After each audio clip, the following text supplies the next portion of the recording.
વર્ષ 2026 શરૂ થતાં જ કુદરતે પોતાનું રૌદ્ર સ્વરૂપ બતાવ્યું છે। આખું ઉત્તર ભારત અત્યારે ઠંડીમાં ઠીઠરી રહ્યું છે। પહાડોમાં ભારે હિમવર્ષા, મેદાની વિસ્તારોમાં વરસાદ અને સર્વત્ર ગાઢ ધુમ્મસની ચાદર છવાઈ ગઈ હતી। દિલ્હીમાં છેલ્લા 6 વર્ષની સૌથી ઠંડી રાત નોંધાઈ છે, તો રાજસ્થાન અને હરિયાણામાં કમોસમી વરસાદે લોકોની મુશ્કેલી વધારી છે। ઉત્તર પ્રદેશના 35 શહેરોમાં ધુમ્મસને કારણે વિઝિબિલિટી 0 થઈ ગઈ છે। કાશ્મીરથી લઈને બિહાર સુધી અત્યારે શીતલહેરનો પ્રકોપ જોવા મળી રહ્યો છે। જોઈએ હવામાનના આ બદલાયેલા મિજાજ પર ખાસ અહેવાલ।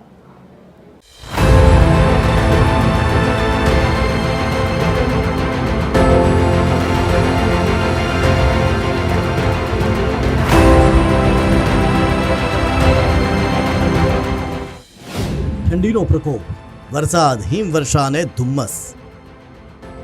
દિલ્હીમાં 6 વર્ષની સૌથી ઠંડી રાત, પારો 6.4 ડિગ્રી સેન્ટીગ્રેડ। રાજસ્થાન, હરિયાણા અને મુંબઈમાં કમોસમી વરસાદ। યુપીના 35 શહેરોમાં ધુમ્મસથી વિઝિબિલિટી 0। કાશ્મીરના પહાડોમાં 1 ફૂટ સુધી બરફની ચાદર। મધ્યપ્રદેશમાં ઠંડીનો 25 વર્ષનો રેકોર્ડ તૂટ્યો। બિહારના તમામ 38 જિલ્લાઓમાં કોલ્ડ ડે એલર્ટ। નવા વર્ષના સૂર્યોદય સાથે જ ઉત્તર પ્રદેશના 35 જિલ્લાઓ ગાઢ ધુમ્મસમાં ગરકાવ થઈ ગયા। કાનપુરમાં પારો ગગડીને 4.6 ડિગ્રી સુધી પહોંચી ગયો, જે આ સિઝનનું સૌથી ઓછું તાપમાન છે। દિલ્હીની વાત કરીએ તો 31 ડિસેમ્બરની રાત છેલ્લા 6 વર્ષમાં સૌથી ઠંડી રહી, જ્યાં તાપમાન 6.4 ડિગ્રી નોંધાયું હતું। હરિયાણા અને પંજાબમાં પણ સ્થિતિ ગંભીર છે।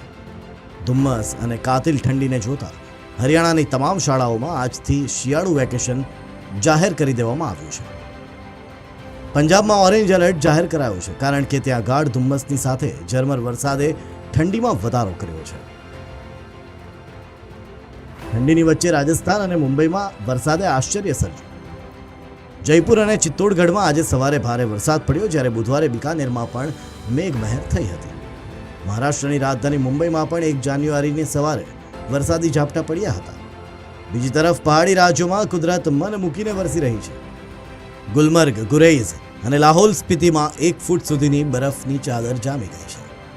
હિમવર્ષાના કારણે રસ્તાઓ બંધ થઈ ગયા છે, પરંતુ પ્રવાસીઓ માટે આ નજારો ઉત્સવ સમાન બની ગયો છે। ઉત્તરાખંડના દહેરાદૂનમાં પણ માત્ર 2 જ દિવસમાં તાપમાન 7 ડિગ્રી જેટલું ગગડી ગયું। હવામાન વિભાગના જણાવ્યા અનુસાર આગામી 2 અને 3 જાન્યુઆરીએ ઠંડીનો પારો હજુ વધુ નીચે જઈ શકે છે। મધ્યપ્રદેશમાં ઠંડીએ 25 વર્ષનો રેકોર્ડ તોડી નાખ્યો। બિહારના તમામ 38 જિલ્લાઓમાં કોલ્ડ ડે જાહેર કરવામાં આવ્યો।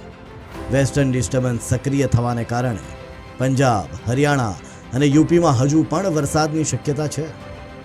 પહાડી વિસ્તારોમાં ભારે હિમવર્ષા થવાની હોવાથી મેદાની વિસ્તારોમાં ઠંડા પવનો ફૂંકાશે। હવામાન વિભાગે લોકોને કામ વગર ઘરની બહાર ન નીકળવા અને વાહન ચલાવતી વખતે ધુમ્મસને કારણે ખાસ સાવચેત રાખવા અપીલ કરી છે। હિમવર્ષા અને વરસાદનો આ સિલસિલો હજુ 2 દિવસ ચાલુ રહેવાની ધારણા છે, ત્યારે નવા વર્ષની શરૂઆતમાં જ ઉત્તર ભારત ઠંડીના ભરડામાં છે। લોકો હવે સૂર્યદેવના દર્શનની રાહ જોઈ રહ્યા છે, જેથી આ હાડ થીજવતી ઠંડીમાં થોડી રાહત મળે। Bureau report, TV 13 Gujarat.